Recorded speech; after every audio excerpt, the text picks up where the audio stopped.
ఆయన అన్నాడు, నాకు ఇంతటి బలపరాక్రమములు ఉండి కూడా నేను జితేంద్రియుడనై లోకహితము కొరకు ప్రవర్తిస్తూ ఉంటే దేవతలందరూ కూడా నన్ను చేతకానివాడిని అనుకుంటున్నారు.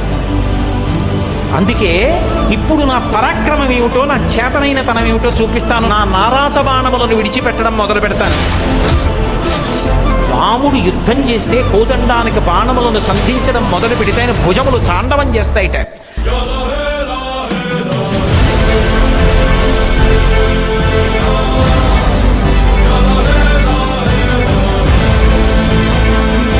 ఇప్పుడు నా రూపం ఎలా ఉంటుందో తెలుసా?